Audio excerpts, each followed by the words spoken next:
Master भैया एक धुन बजावत हमें हो पुराना तरल।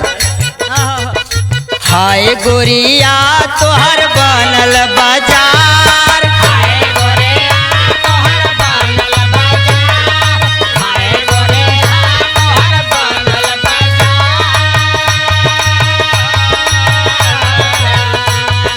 छुअला पलागे दहिया तोहार,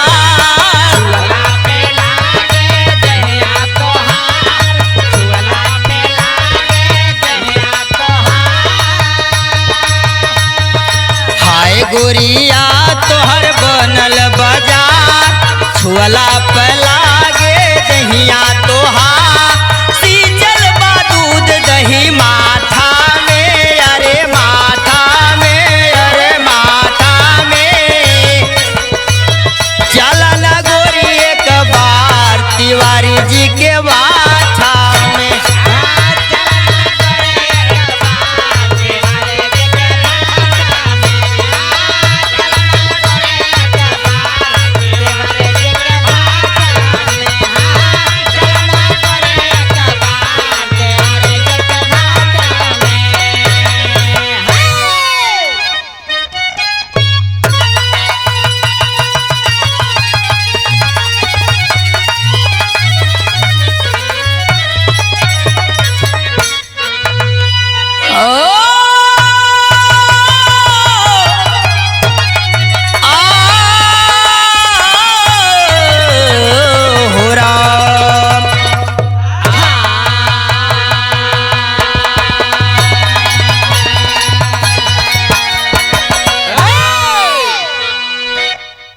चल इन भूमिका बा।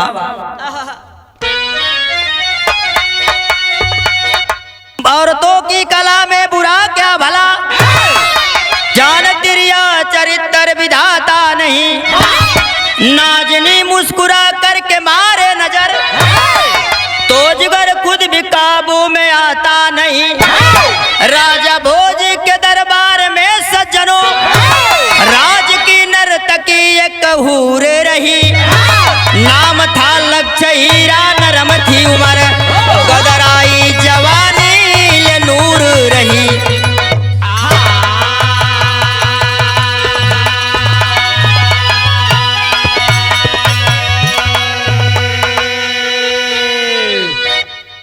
बात वो समय के बाद एक रोज राजा भोज के दरबार लगल रहल।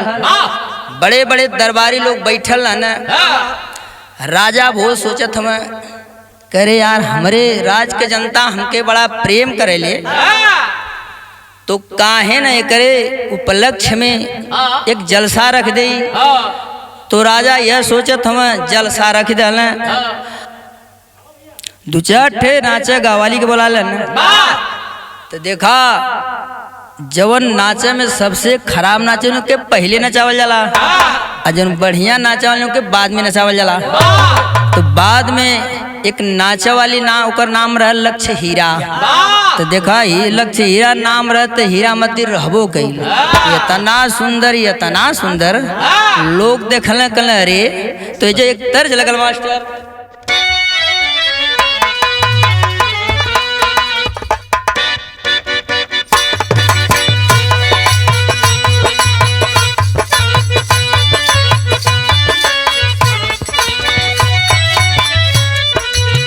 अरे जब से इनकी जवानियाँ चढ़ी है, जब से इनके जवानियाँ चढ़े हैं, यो भैया जब से इनके जवानियाँ चढ़े हैं, ये कवारों के पीछे पड़ी है। जब से इनके जवानियाँ चढ़े हैं, जब से इनके जवानियाँ चढ़े हैं, एक कवारों के पीछे पड़े हैं, जब से इनके जवानियाँ चढ़ी हैं।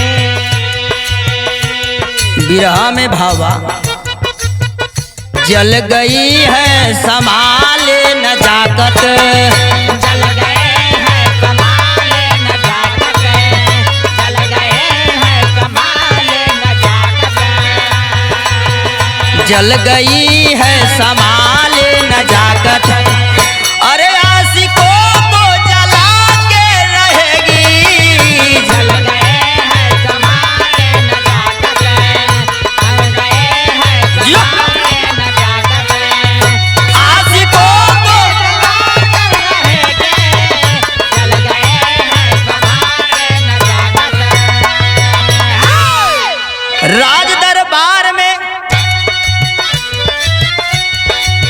राज दरबार में एक और हुआ जलसा भारी, राज की नर्तकी नाचे सभी बारी बारी। अंत में बारी लक्ष्य हीरा की भी आई है, मदहोश मस्त हिरनियन लिगड़ाई है। लक्ष्य हीरा का बारी आई, नचलस। जितना पुरनिया रहना है आगे घुसुक के आवा लगने, अरे यार कितना बढ़िया नाचत है। लेकिन एक गीत गौलस, नचले के बाद एक गीत गौ तर्ज लगल मास्टर।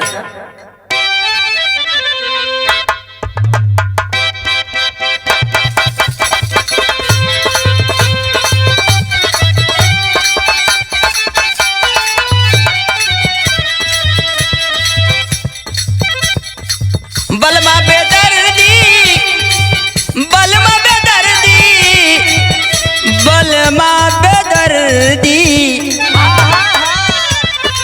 बलमा बेदर्दी ना चिन्हा जवानी मोरी, बलमा जवानी मोरी।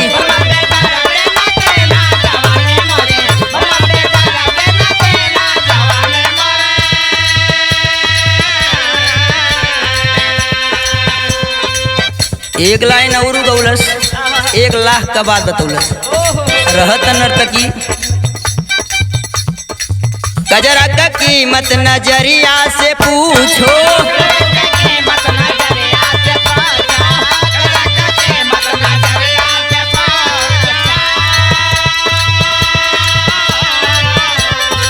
गजरा का कीमत नजरिया से पूछो,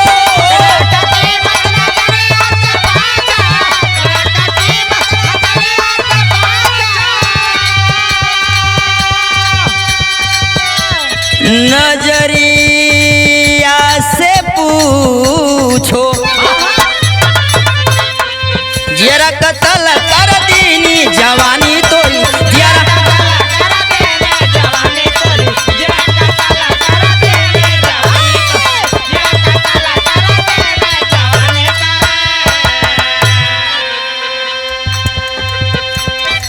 दूसरी लाइन गौला, चनवा के कीमत चकोरिया से पूछो, चना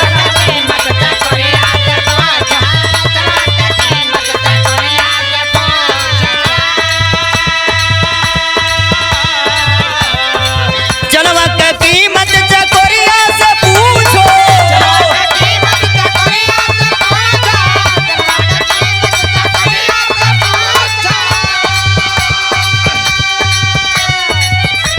चकोरिया से पूछो। जिसका जिगर चौक चिन्हा जवानी मोरी, जिसका जिगर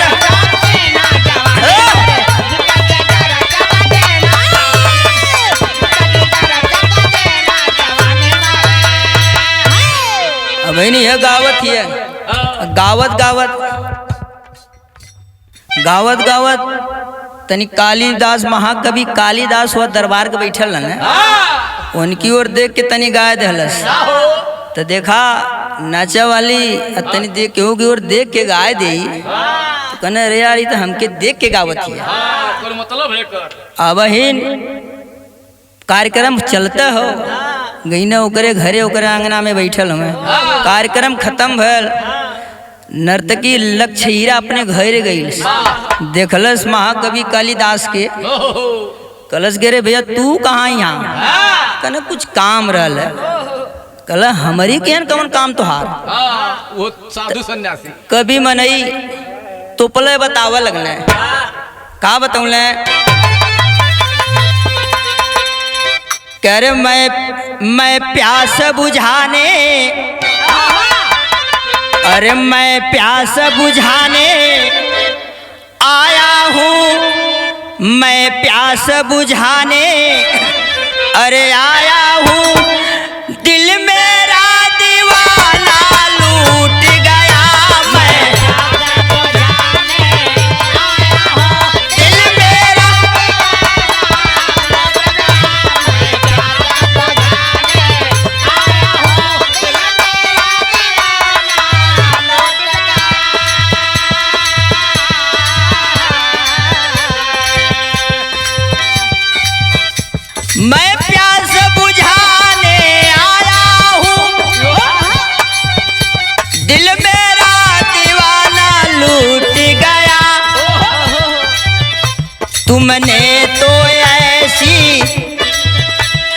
तुमने तो ऐसी चोरी की मेरा आशियाना लूट गया।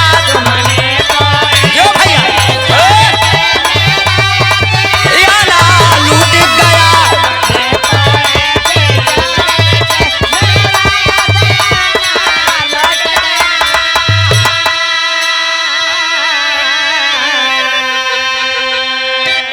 कहने देख, जब से तो के नचत देखले हिला और हमार जवन है मुझ मिजाज खराब हो गल।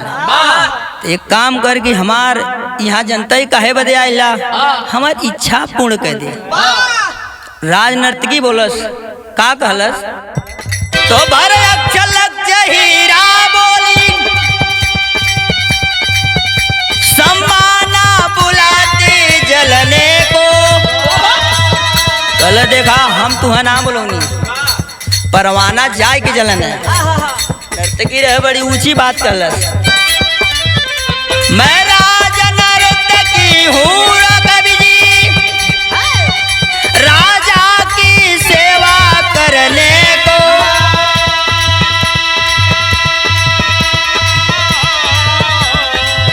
कल देखा हम राज नर्तकी हिला, ऐरू गैरू मत समझा, जे आई तो चल जाई। मैं राजा के दरबार का नर्तकी है। कहने की ठीक है, देख एक चीज बतौलस समझौता का,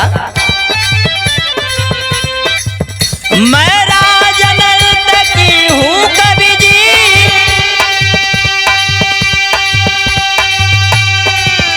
राजा की सेवा करने को।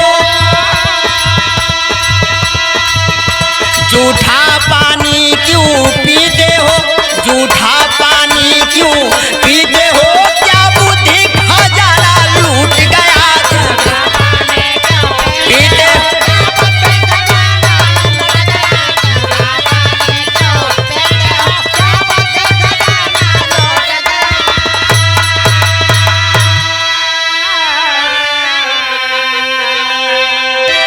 कहना देख, हमके झूठ फरज से ना मतलब।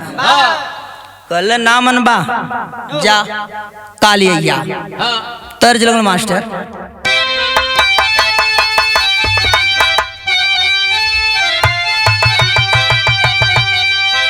अरे कोठा ऊपर कोठरी हलुवैया का दुकान, और हाथ से लड्डू छूट गए हलुवैया मारा सान। क्रिया लेला क्रिया लेला राजा अब नादान।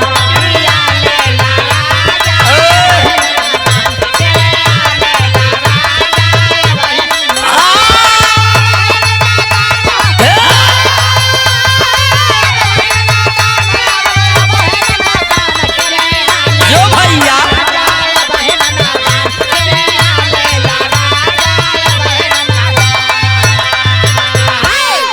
बिरहा में भाव बा,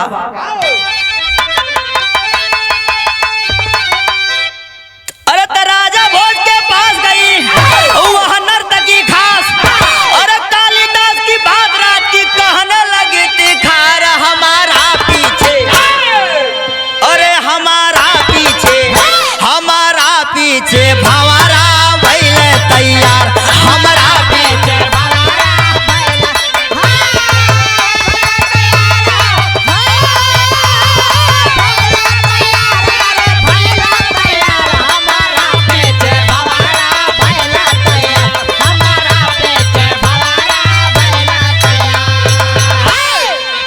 राजा जी रात के 12 बजे बैठल कन कैसा रे गाल फुलाई के बैठली। कहन ना जानत हुआ हम तोहरा हैं कि पूरे राज्य भर का। कहन नहीं हमार। कहन कलिया रतिया का महाकवि कालिदास जी आल है। तो कहन तक का कहली हम कहनी किताब कालिया। कहन ऐसा एक काम कर, हमरे दरबार के महाकवि हम उनकर सम्मान कर और इच्छा उनकर विचार जो पूर्ण कर दे।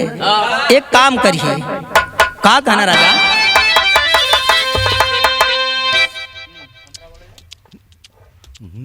तो राजा कहे, अरे राजा कहे कि महाकवि का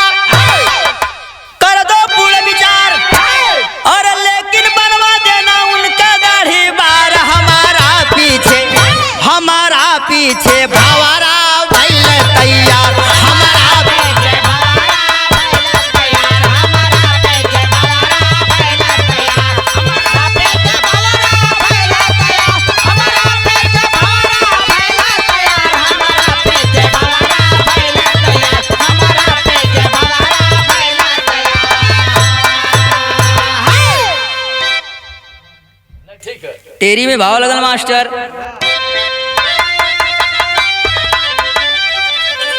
अरे परवाना कोई पागल हो गया, अरे परवाना कोई पागल हो गया, तो लागी तीर इश्क की मचल गया दीवाना। राजा कहले कि एक काम करिए, उनकर इच्छा पूर्ण कर दे, लेकिन उनकर दाढ़ी और बार बनवा दिए। कहले ठीक है। दूसरे दिने महाकवि कालिदास जी गई ने, कहना देखा आई गई नहीं, कहना आई गई तो ठीक कैला, आई झुआ भर दाढ़ी बार रखले हवा एक जा बनिया बनवाया बा, कहना तो के दढ़िया से अंडर सका। ठीक है, गई ने बनवाए के ने इच्छा पूर्ण कैले। देखा जब आदमी गलत काम करेला वह समय ना याद रहा, कैले के बाद जो है ना हाथ जोड़ के खड़ा हो गई। कलश की देख हमसे बहुत बड़ी भूल हो गई, केहू से कही मत। गलत एक थे हमहू से गलती हो गई। कहना तो से का हो गल, कहना ये बतिया तो हम राजा से बताए थे। तब पहपट लगल मास्टर।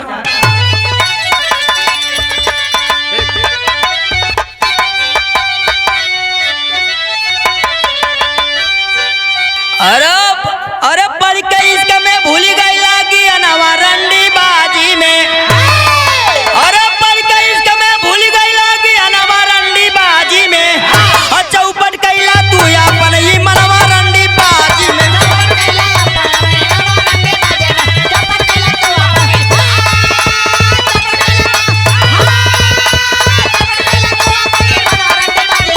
जियो भैया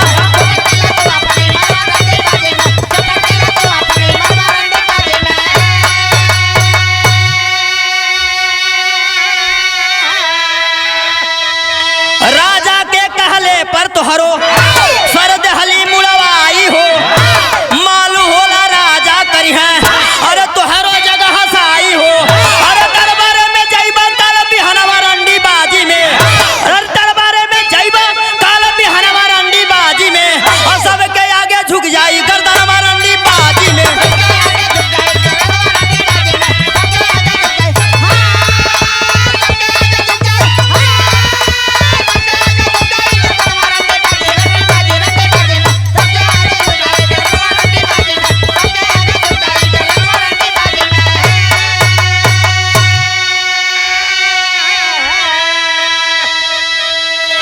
नर्तकी कलश काल राज दरबार में जीबा तो हर जगह हंसाई लोग मजा ली हैं। कहना तो देख एक काम कर, हम ये राज का महाकवि इला हमारा सम्मान हो। कहना बतावा तू का, कहना कि एक काम करिए, कल जब राजा आई है तो यंगनवा में उनके 3 फेरा घोड़ा बनाए के घुमाए दिए। तो कहला बस, कहला हाँ, कहना इतना में हम काम बना ले। राजा इन्हें 12 बजे फिर गाल भुलाई के बैठल है। कहने आज का भले, कहने कि हमार कलश की हमार घोड़ा पर बैठे का मन करता है। घोड़ा पर कलश की कहने के घोड़ा पर 200-400 घोड़ा पर बैठ। कहला नहीं, वो घोड़ा पना जे हमके बहुत प्रेम करे वो घोड़ा बने और ओकरी पर हम बैठी। कहला तो हम तो सबसे ज्यादा हम ही तो के प्यार करीला। तो ठीक है, खिड़की दरवाजा बंद करके उसे कही मत। खिड़की दरवाजा बंद हो गल और राजा बैठ घोड़ा बन गई ना, आऊ वही पर टिकटिकावा लगल। एक फेरा घूमल, कहला एक फेरा आउर, फिर कहला एक फेरा, 3 फेरा बहुत कई के कलश की बस ठेहुना होना छिलाई गयल। भोर भयल, कहना अच्छा हम जात हिला गई ना दरबार में तो एक गीत लगल मास्टर।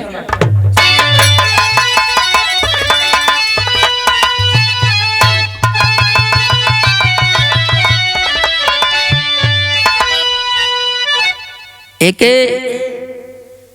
रामदेव गुरु जी अपने जवानी के आलम में बड़ा मचल के गाँव है। कैसे मास्टर? अरे झूलनिया का बुझवा, अरे झूलनिया का बुझवा टूटल हो राजा, जमनिया में गड़िया छूटल हो राजा।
तो दरबार में भोरे राजा जी आइला,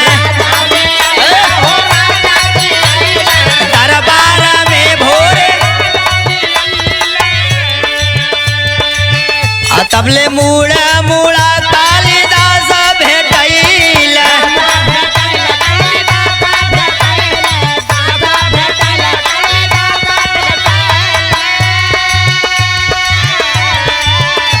और जियरा हमार अनुरागल ये राजा, जवनिया में जुआ पागल ये राजा।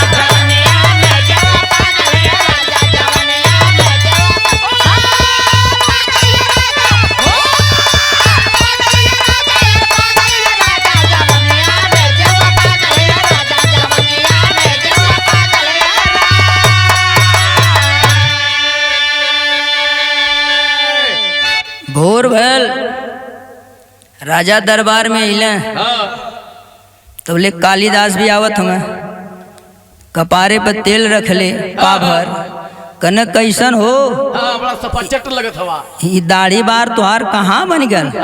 बन गल है मन कैल बरवा ले नहीं कहाँ बन गल? अरे भाई बन गल नहीं, तुम्हें बतावे के परी, कन बतावे के परी? कला हाँ कहाँ बनल?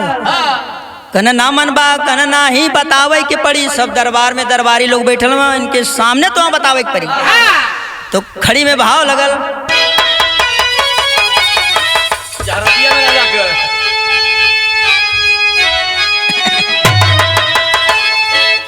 अरे कहे कभी वही जो मुड़ायल मुड़ावा, अरे कहे कभी वही जो मुड़ायल मुड़ावा, तो जावर चारतिया करा जा दौड़ला घोड़ावा।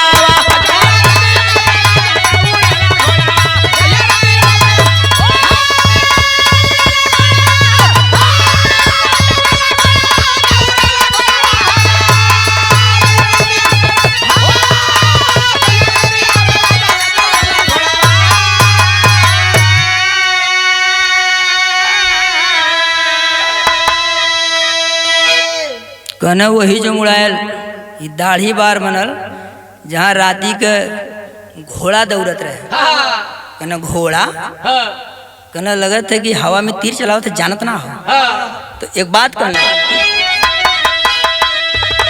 मर्द बनल घोड़ा, अरे जहाँ तिरिया सवार हो, अरे एक घाटे पानी पियला शेर और सियार हो।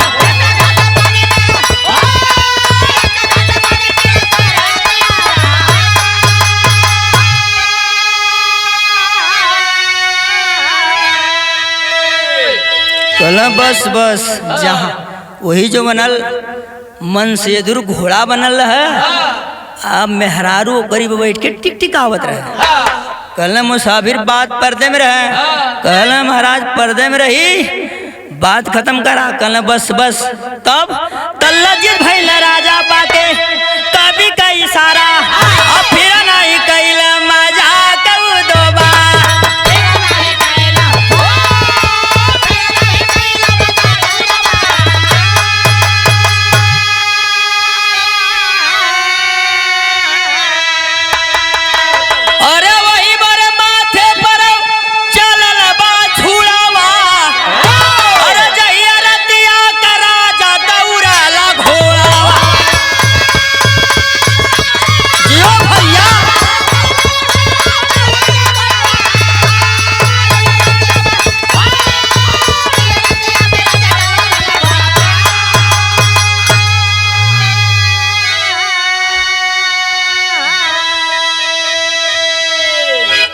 तीन जने जलने, नर्तकी, कवि, राजा। राजा। इतिहास में आयल तो सब जान गल। गुरु घर आने के वर्षे बाद तो गुरु बिहारी गुरु गणेश, गुरु बिहारी गुरु गणेश, गुरु रामलाल की लीला, कवि चंद्रिका रामदेव का, अरे